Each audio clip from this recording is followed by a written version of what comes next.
Champions League Picks edition of the Premier League Gambling Podcast on the Sports Gambling Podcast Network is brought to you by Underdog Fantasy. Sign up today using promo code SGPN, then go to sportsgamblingpodcast.com/dog to enter our bonus contest. 5 winners receive shirts, hats, and a $50 SGPN gift card. We're also brought to you by Hall of Fame Bets, the sports betting research platform for parlays, player props, and game lines. Download the Hall of Fame Bets app or visit hofbets.com. Use code PLGP to get 50% off your first month and start making smarter bets today.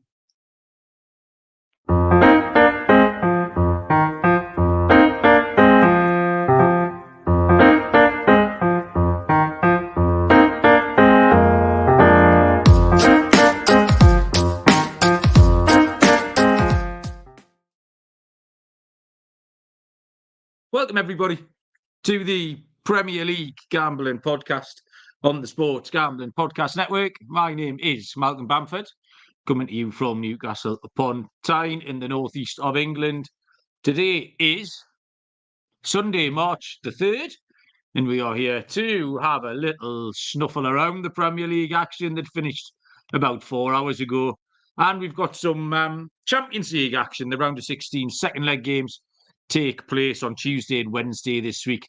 I had a look at one Europa League game as well, because that's on early in the week as well, but why the hell not? Joining me is Mr. Barry Penaluna. Mr. Barry Penaluna, hello, mate, how are you?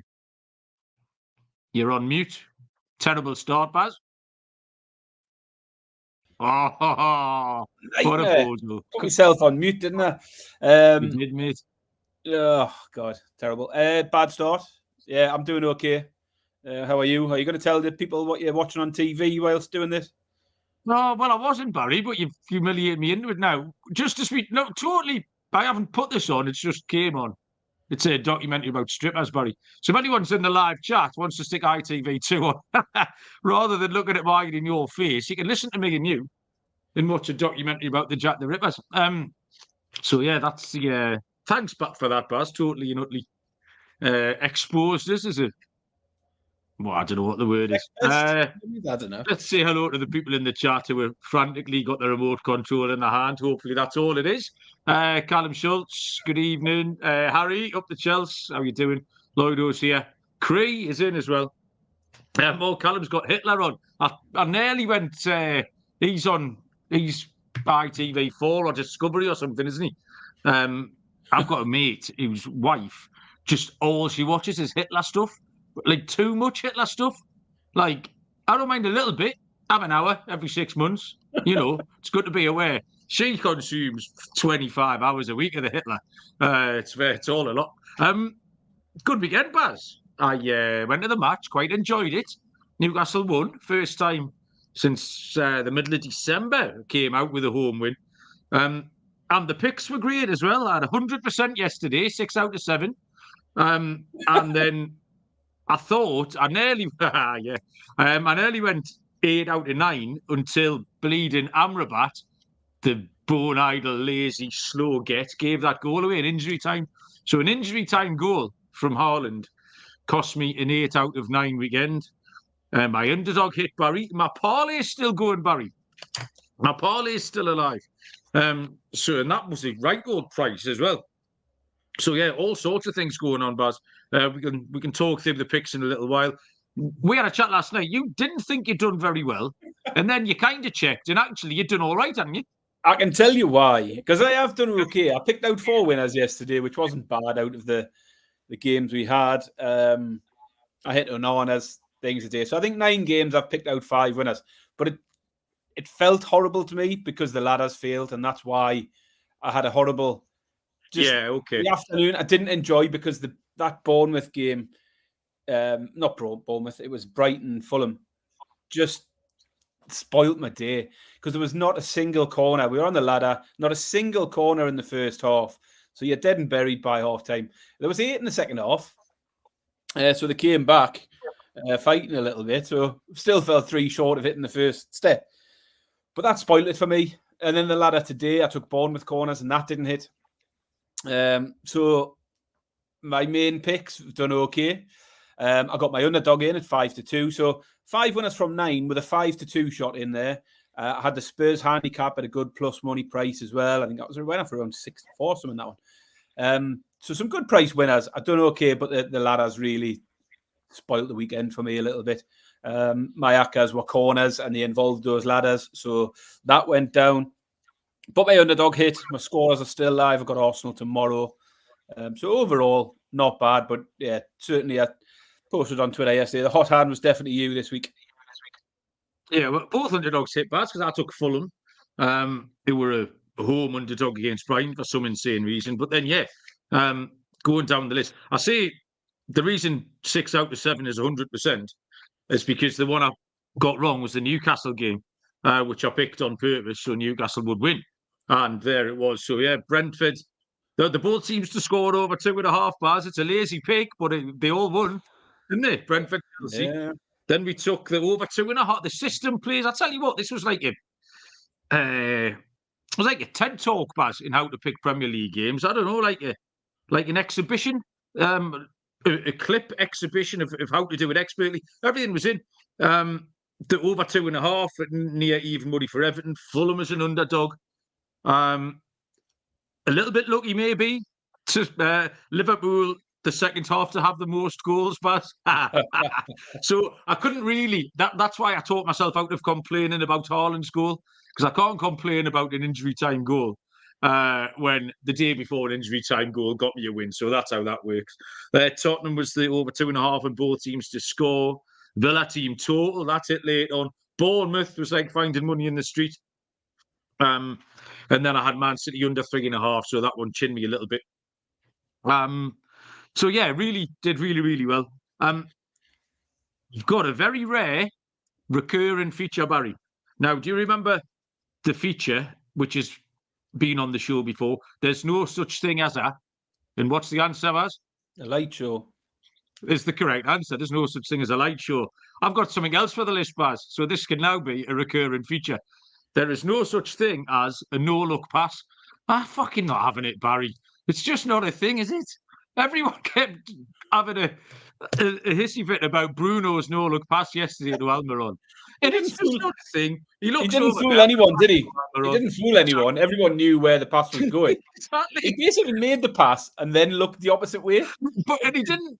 If I'm saying, I might pass it to this fella here, or I might pass it to him.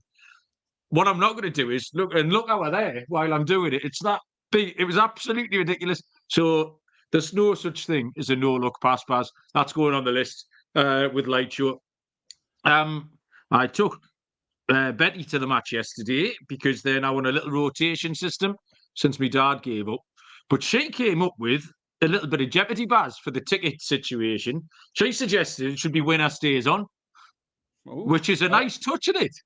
Because there is definite jeopardy there. I mean, you could go on an 8-game winning run, and Bob might not get a look until next November. Or vice versa. She might lose one. If you draw's no good, draw you lose. So you've got to win. It's winner stays on.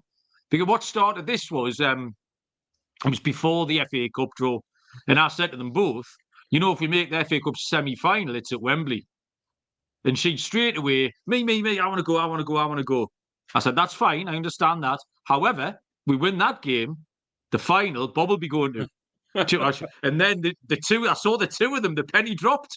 And they just thought there was a Mexican standoff for like until the draw was made. And we're not going to make the semi-final. But that had them really...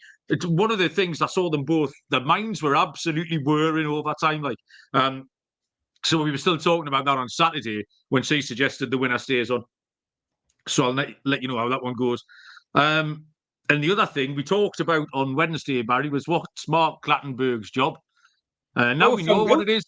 We found out this week, didn't we? We found out what his job is. What he's going to do is tell the owner what happened yesterday, which we all know what happened yesterday. Twitter told me what happened 10 minutes while I was walking down to the bus stop after the match. So Twitter told me what happened. So I don't know what Mark Clattenburg's doing. But what I have found is a little bit of respect for him, because you know me, Baz, I'm a bit of a chancer. Fuck me, he's mastered the art of a chancer. If he's talked himself into that job, I mean, all power to him. Yeah, so he's going to sit them down. The They board. even sent him out to tell speak them to the press. what's happening. He's done a press Sorry? conference. They even sent him out to speak to the press. Mm-hmm. So he can come out and call the refs anything he wants without the risk of getting a ban from the touchline or anything like that, because that doesn't matter. So maybe it meant Nuno didn't have to say anything because he knew Mark Clattenburg would come out and call them out instead.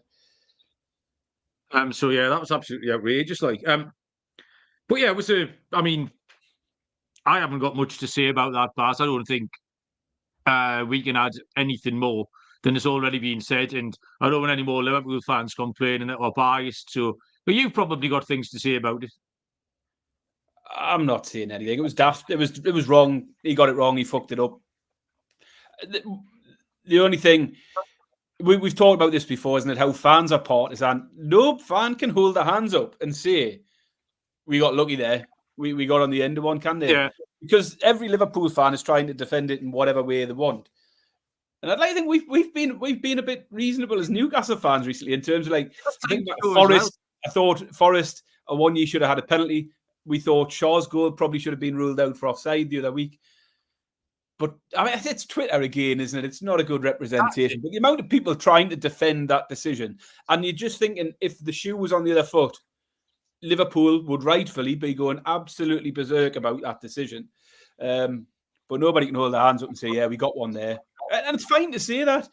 It's fine to just say, yeah, the referee fucked up. But that makes up for the one we lost earlier in the season when we got that goal against Spurs disallowed or whatever you want to do. It was wrong. You can't deny it was wrong. You watched the Man City game today, the exact same incident happened. Did you see that? No, I didn't actually. Ball goes into the box, head injury. Actually, someone absolutely fires the ball in. It hits Mainu in the face. Oh, I did see that, yeah. Goes out to the wing. Mainu goes down. Referee stops it. Where's the drop ball? Right at Foden's feet on the right wing. Man City back on the attack. It was an identical situation. So, yeah, he got it wrong.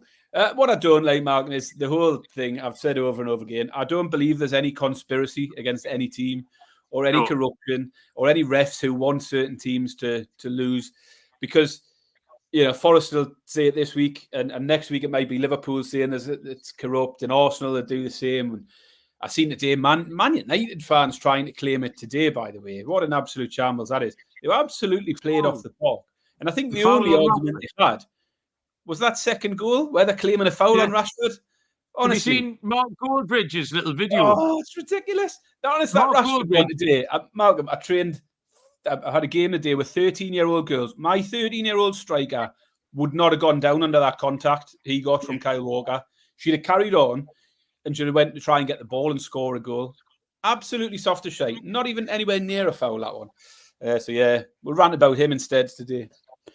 But no, it was a shit decision. Liverpool got lucky with it. Accept that. But there's no conspiracy. Referees just aren't very good in the Premier League at the moment.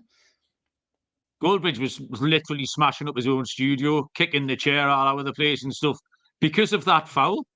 He was calling them cheating. He used the C word, Barry. I've never heard him use the C word before. Yeah, I've seen it. It was all PJMOL, the referee, everything. You know, we've got to accept referees aren't very good, and I don't think any of it is conspiracy. I do think there can be psychology at play, and managers can get in referees' heads. People like Paul Tierney, who's been absolutely slated by Liverpool in the past.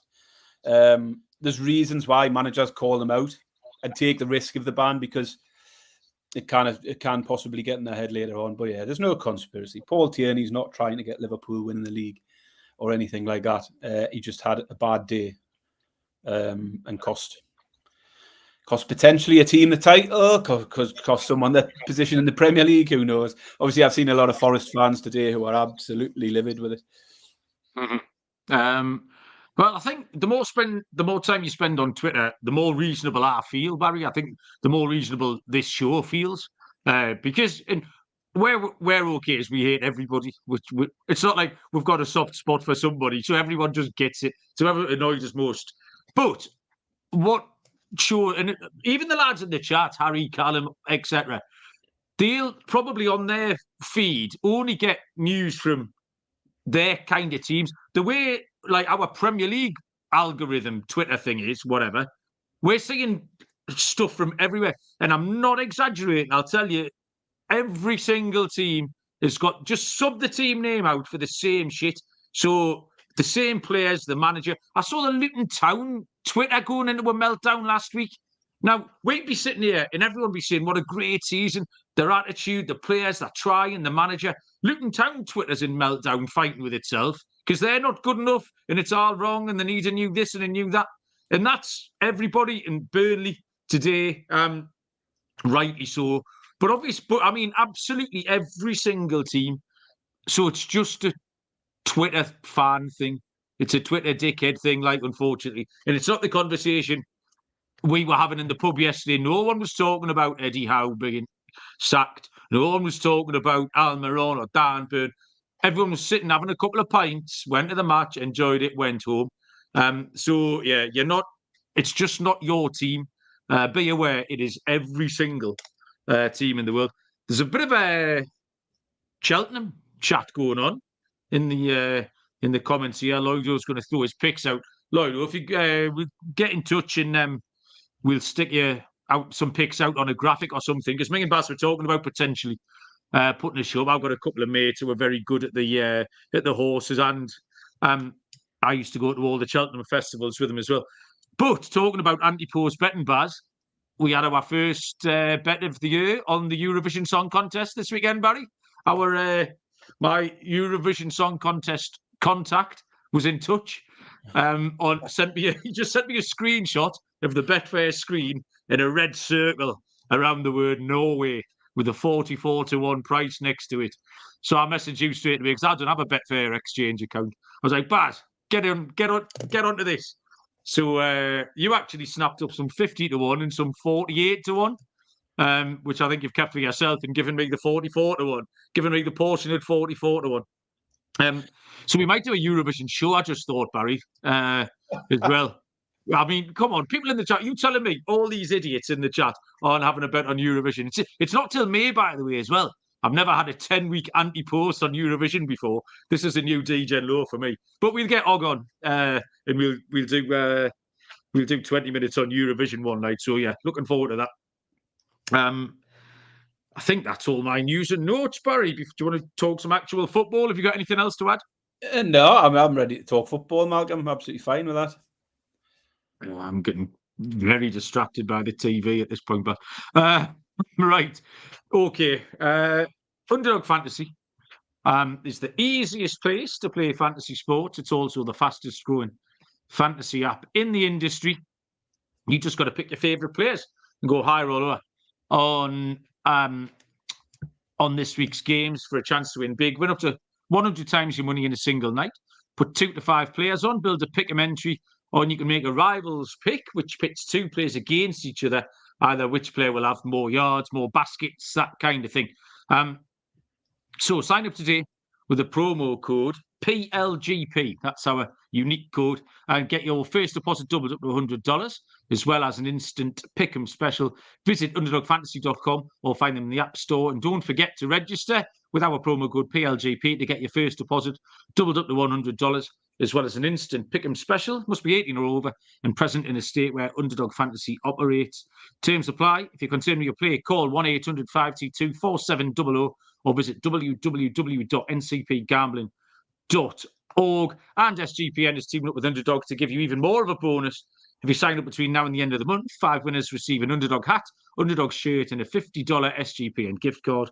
Sign up using the promo code SGPN and go to sportsgamblingpodcast.com/dog to enter the contest for your chance to win.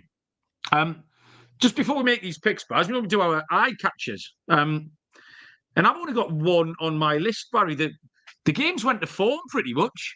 The eye catchers tend to be a team who've done something out of the ordinary, but the only eye catcher on my list is Brighton, Barry, because they're just wasting everybody's time at the minute, aren't they? They've won 5 games in 21, Baz. Well, are we still all, is De Zerbi still the new Real Madrid manager? I don't know what they're playing at.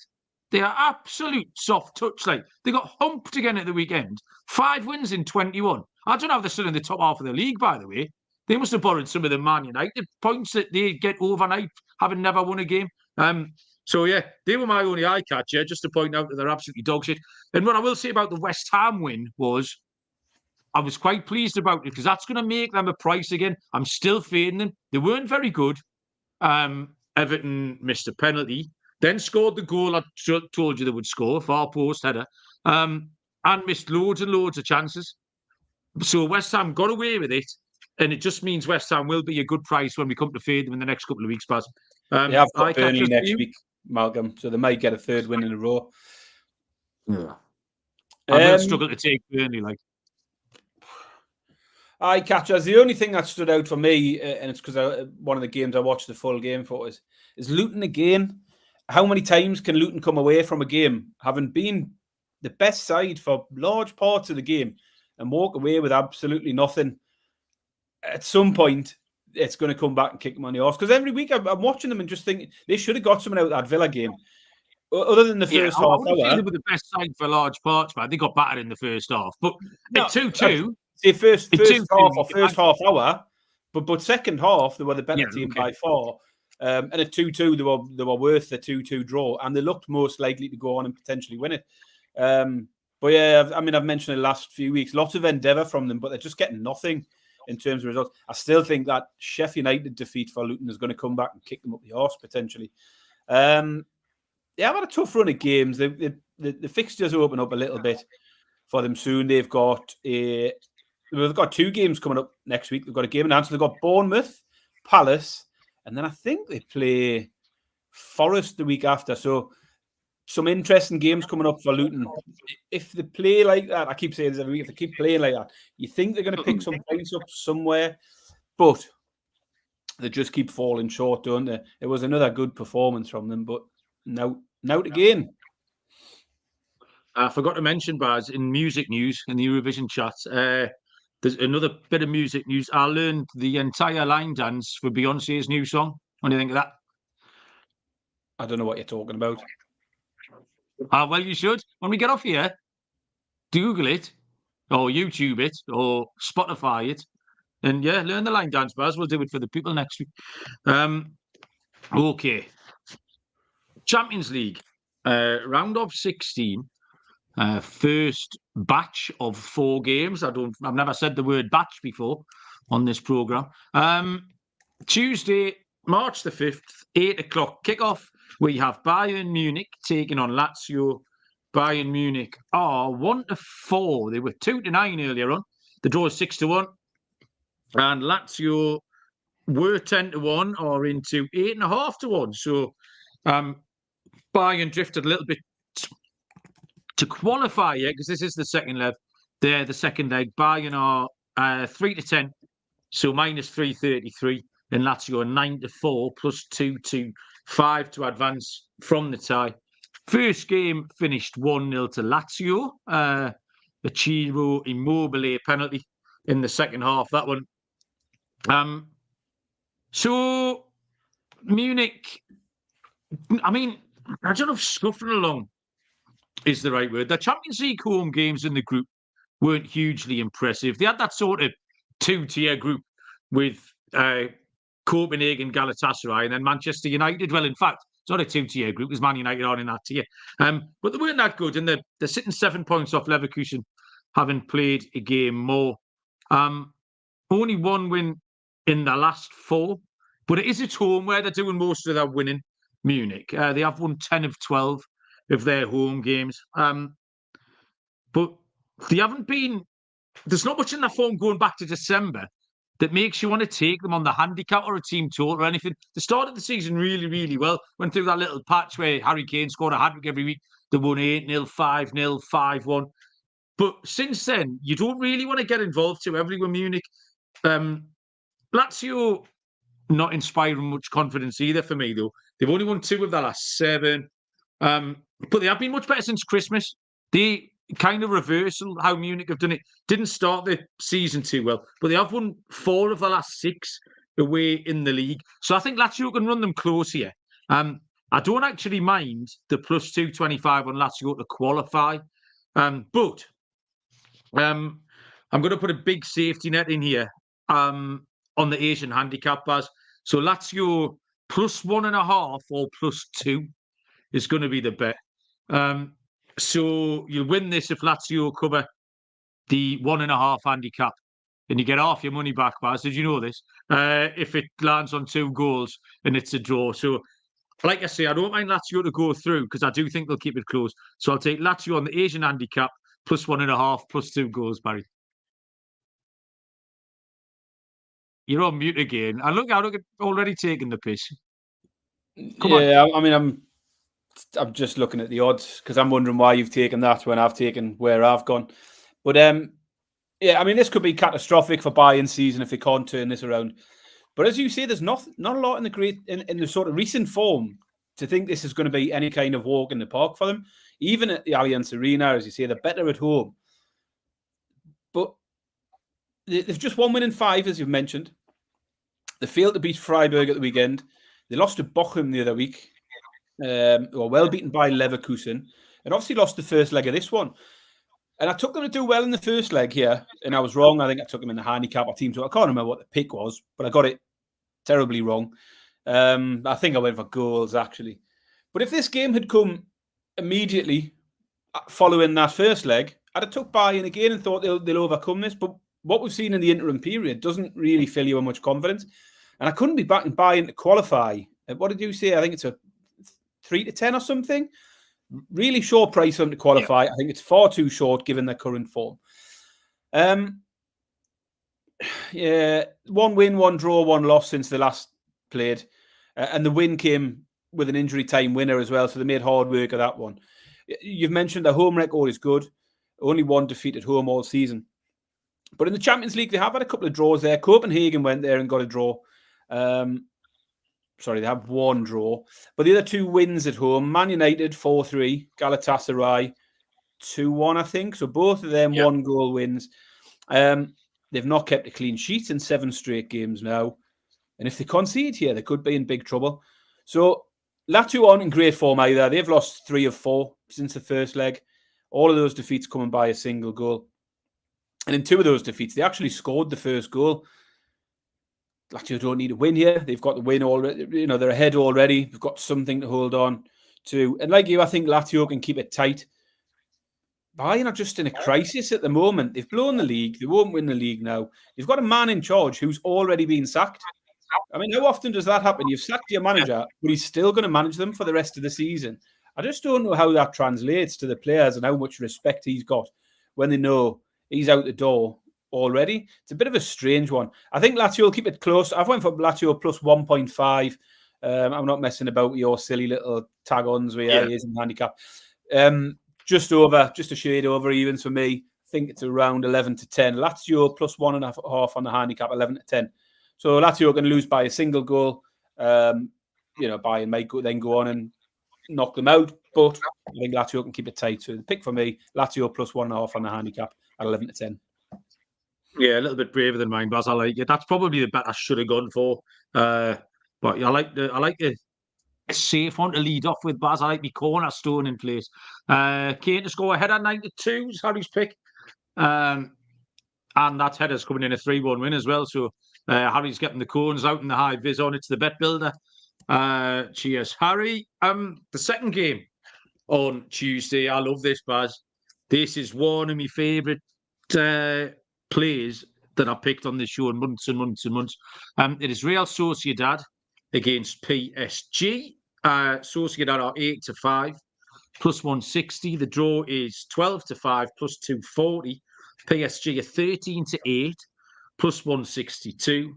PSG lead 2-0 from the first leg. The qualification prices are 6 to 1 for Sociedad and minus 1,000, 10 to 1 on. Sorry, they're not 10 to 1 on. They're 100 to 1 on PSG. So, Barry, I've got an absolute favourite Stonewall lock. So you lead us off, and let's hope that you've got the same. Why don't you lead us off with your, No, I want to see if I'm right. I like the confirmation of you, Baz. I look up to you. I respect you, Barry. So when you give your pick out, you'll know by my silly little face whether I agree with you. You have no respect for me, Malcolm, and you know it. Sociedad look to have a mountain to climb here. 2-0 deficit to overturn. And it really is a big ask when you see they've one win in nine in all competitions now. I thought PSG were overpriced in the first leg. I took PSG in the handicap in the first leg at a really good plus money price. I think it was 13-8. Still can't believe we got 13-8 for that. Cashed that one 2-0.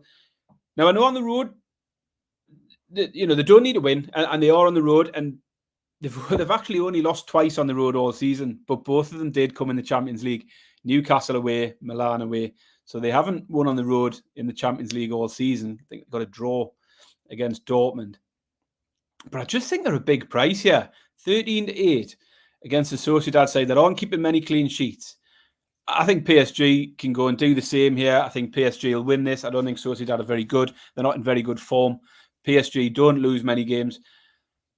PSG to score 2 or more at 6-4 is my pick. PSG to score 2 or more. Okay.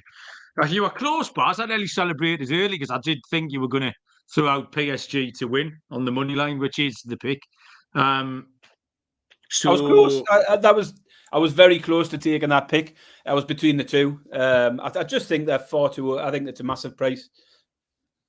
Right. I mean, Sociedad have done well in this competition, and we've picked them a few times. They were quite good to us in the group stage.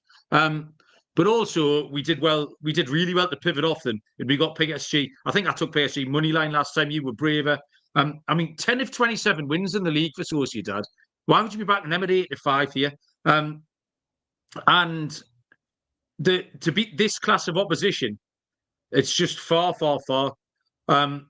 too close. So I just think the prices are wrong. I think ultimately PSG are a much better team, and Sociedad will have to have a go, and PSG will pick them off. So PSG 13-8 plus 162 is an absolute dream of a pick for me, Baz. I love it. 2 more games after I tell you about Hall of Fame bets, helping us win bigger by betting smarter this NBA season.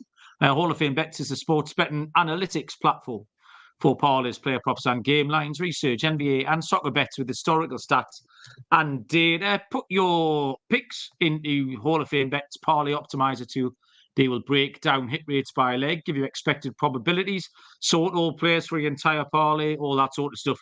So stop betting in the dark. Join over 30,000 users researching with Hall of Fame bets to craft more intelligent, data-driven parlays. Download the Hall of Fame bets app or visit hofbets.com. Use code SGPN to get 50% off your first month. Start researching, start winning with Hall of Fame bets. Wednesday, we start off with a very short one. It's Manchester City taking on FC Copenhagen. Manchester City are 1-7, minus 700. The draw is 17-2, plus 750. Copenhagen are 14-1. Prices for qualification are entirely irrelevant. Man City 3-1 up for the first leg, or 1,000,000-1 on here. So it's a no contest, really. Wanted to see what they did against Manchester United today. I mean, I don't know if this is a similar comp or not. I don't know if it's defensive to Copenhagen to call this a similar comparison game to Manchester United. Man United had an XG of 0.19 today, even though Rashford scored that absolutely worldy. So Copenhagen, they've been quite admirable, I would say, so far in this competition. But this is the end of the road for them. The Danish league restarted 18th of February. They have their winter break, and they've won 2 of 3 since the restart. But they did lose 2-0 last time out against Midtjylland. So I like a bet here. It gives us a couple of outs, Baz. I like to factor in a couple of things. The bet is Manchester City to win, and to be over 3.5 goals in the game. That's 21-20 plus 105. Because we've got the 2 routes of City can spank them completely. City do this in the Champions League quite a lot. They could run up to 5 or 6, no problem. Or Copenhagen could chip in with 1, and City might just do them in 3-1. A little bit like we saw today against Manchester United. That sort of thing today is absolutely perfect. So Man City to win and over 3.5 goals is 21-20 plus 105, Barry. Right. I can talk you out of that pick very easily. No. When I give you my pick, you realise you don't need your pick. I think there's, and I'm on the same wavelength. I think there's little doubt City will get the job done. Obviously, to what extent and how do you play it with City at 1-7? 3-1 up from the first leg, 3-1 win today, 6-2 through the week. So that did break that little mini streak of low-scoring games. The Champions League form saw them win all 6 games. At home, they won all 3, scoring 3 goals in each of them. They had a 3-1, a 3-2, and a 3-0. They did face Copenhagen in the group stage last year as well. So there is some recent head-to-head form. They beat them 5-0 at the Etihad last season. I'm not going to go too much into Copenhagen's domestic form because I don't think it really feeds into this whatsoever. Champions League on the road this year, they lost 1-0 to Man United, but did pick up a couple of good draws. Bayern and Galatasaray, they did go away and get a draw. But I think this, like you, I think it's a bridge too far. City will put them to bed. I think City will cruise to a comfortable victory. They might concede again. Like you say, it could be a 3-1, could be a 4-0. They do... I mean, City concede often enough, and you could take the City total, but you've got to take City to score 4 to get plus money. On a handicap, you need to take City to win by 3, which again, they might do that. But I think the safer play for me is just to take over 3.5 goals. So Copenhagen can help us out, and if not, then a repeat of last year's form, you still hit it anyway. But Malcolm, I'm getting evens, plus 100 for Man City for over 3.5 goals. You don't even need to tag Man City on it. What are you getting out of it? Extra 20th of a point. An extra 20p for your £10 stake or whatever. I'd just take the 3.5. I don't think it's worth it. If Copenhagen go and get a fluky 2-2. 2-2. Yeah, well, it could happen. City are 2 goals ahead. Right. I just don't think it's worth tagging City on because I don't think you're getting anything out of it. You're almost back in the same price.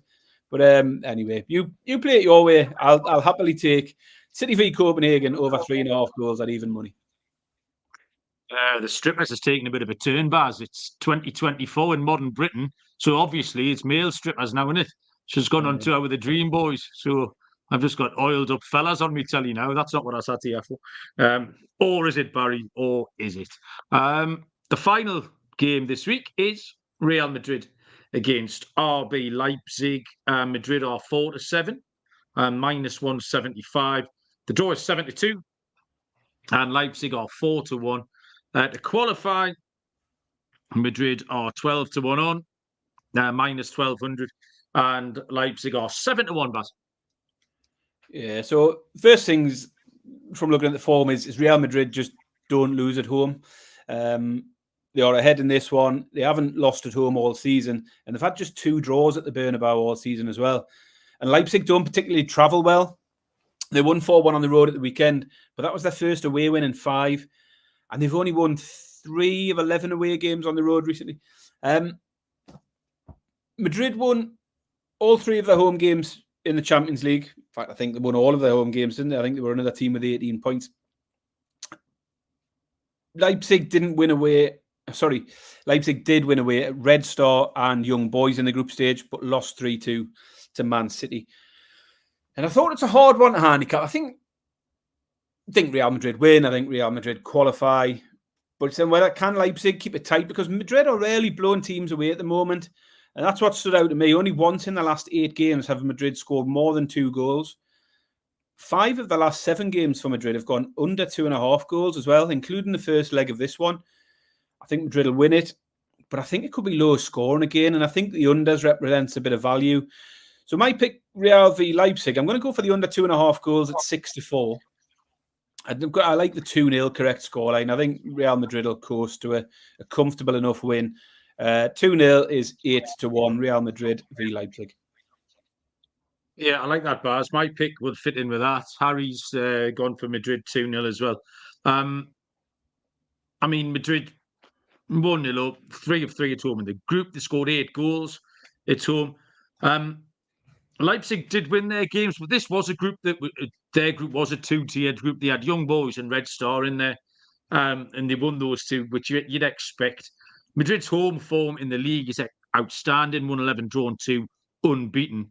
No real patterns in the over-under of both teams to score, but Leipzig's form is just really middling, and their away form particularly is not great. They've only won 5 of 12 in the league. So I don't want to factor Leipzig into this, Baz. I just thought Madrid are good enough to win by 2. That was it. It was that simple. So I like the unders is fine. The 2-0 that Harry throws out is absolutely fine. I think Madrid on the handicap at 11-8 plus 137 represented decent value for me, Baz. So I'll stick with that. Dead simple. There is, Barry, I've got a bonus game here, which you chose not to handicap for some reason because you're a lazy man. There's a Europa League game on the internet. Thinks it's on Wednesday, the whole internet, but Bet365 think it's on Tuesday. Europa League it's still on Tuesday on Bet365. So I'm going to go with Tuesday, early kickoff, 5:45, which is 12:45 Eastern time.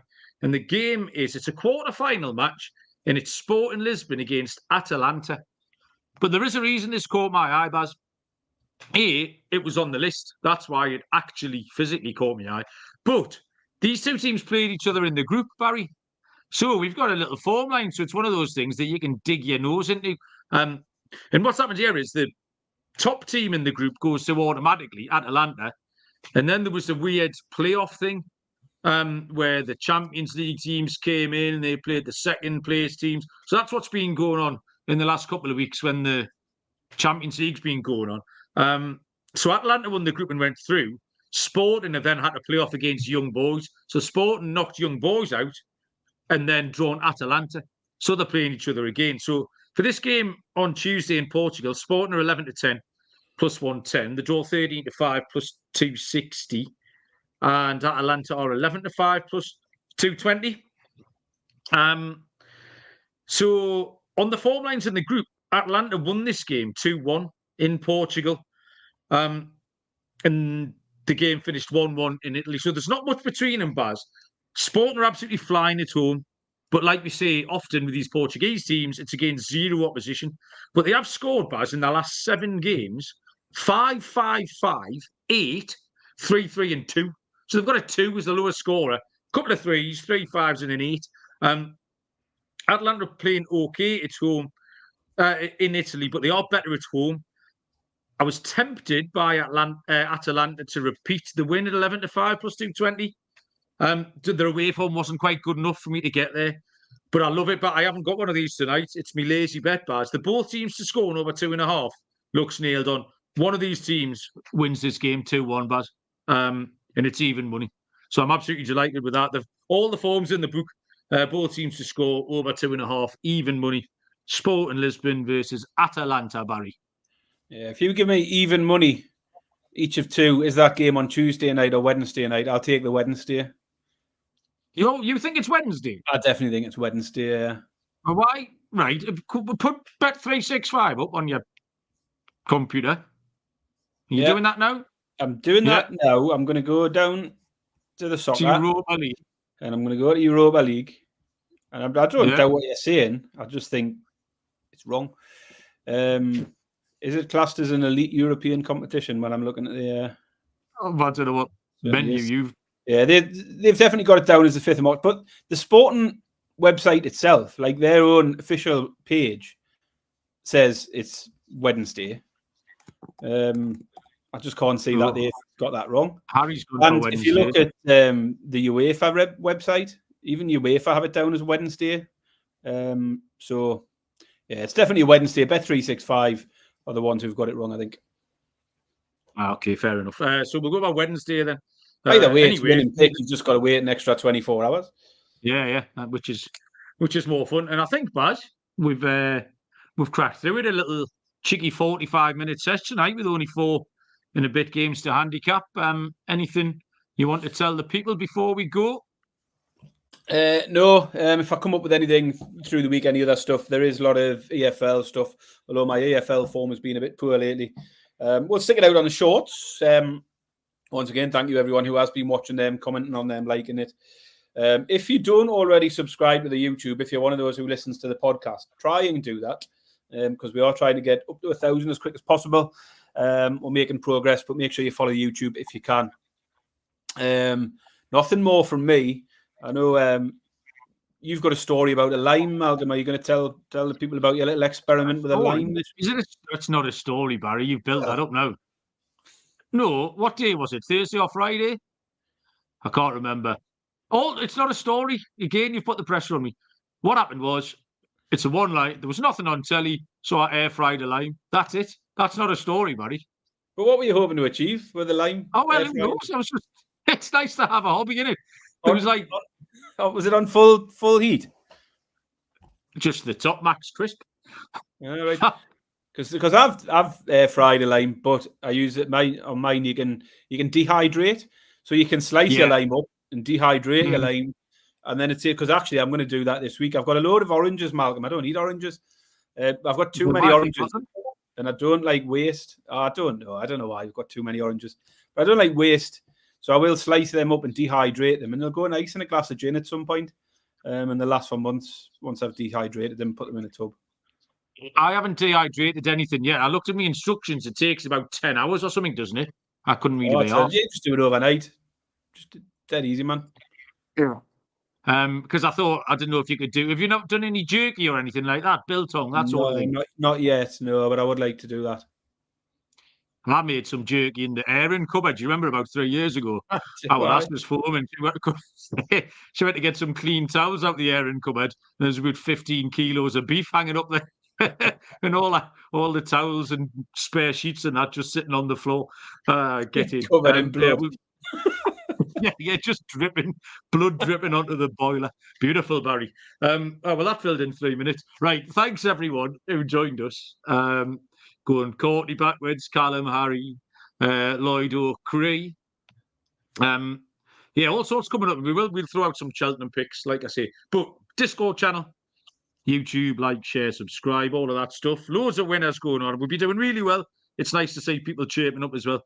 A lot of shrewd people in and around the Premier League gambling podcast. So appreciate that. Thank you very much for listening tonight. We will be back on. We don't know because I'm going to work, Barry, on Wednesday in Manchester. I haven't had a job for ages, nothing local, all the way to a Manchester airport hotel. So not thrilled about that. So we'll have to do the show through the day, Thursday, something like that. But we'll do one. So watch out for the schedule of the stream. It's the thing to do if you're keen to get involved. Until then, though, we will see you down the road. Cheers.